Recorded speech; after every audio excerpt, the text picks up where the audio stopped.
ఆపదలో ఉన్న వారికి అండగా, ప్రతి కుటుంబానికి భరోసాగా గౌరవనీయ ముఖ్యమంత్రి శ్రీ రేవంత్ రెడ్డి గారి నాయకత్వంలో తెలంగాణ ప్రభుత్వం చేయూత సామాజిక భద్రతా పింఛన్లు 2026 పేరిట కొత్త పింఛన్లను మంజూరు చేస్తోంది. ఒంటరి మహిళలు గాని, భర్తలు చనిపోయిన వాళ్ళు గాని ఎవరున్నా అప్లికేషన్ పెట్టుకోండి.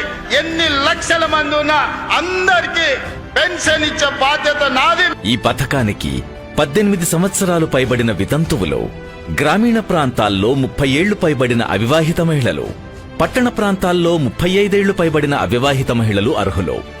ఏడాదికి పైగా భర్తకు దూరంగా ఉన్న ఒంటరి మహిళలు, అలాగే 40% వైకల్యం ఉన్న దివ్యాంగులు, 51% పైగా వినికిడి లోపం ఉన్నవారు, 50 ఏళ్లు పైబడిన గీత కార్మికులు, నేత కార్మికులు, గ్రేడ్ 2, గ్రేడ్ 3 ఫైలేరియా బాధితులు, thalassaemia, sickle cell disease, haemophilia వంటి రక్త సంబంధిత వైకల్యాలు ఉన్నవారు కూడా ఈ పింఛన్లకు అర్హులు.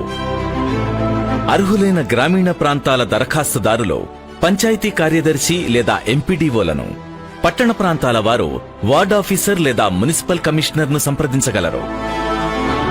జీహెచ్ఎంసీ, ఎంఎంసీ, సిఎంసీ ప్రాంతాల్లోని అర్హులైన వారు వార్డ్ ఆఫీసర్లు, డిప్యూటీ కమిషనర్లు, హైదరాబాద్ జిల్లాలో అయితే తహసీల్దార్లు లేదా మీ సేవ కేంద్రాల ద్వారా దరఖాస్తు చేసుకోవచ్చు.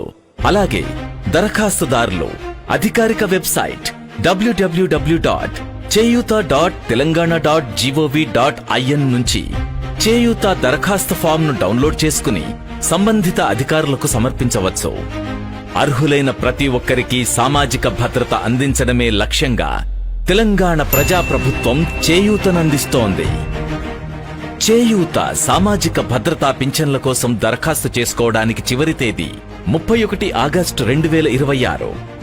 ఈ కార్యక్రమాన్ని గ్రామీణ పేదరిక నిర్మూలన సంస్థ, గ్రామీణ అభివృద్ధి శాఖ, తెలంగాణ ప్రభుత్వం అమలు చేస్తోంది.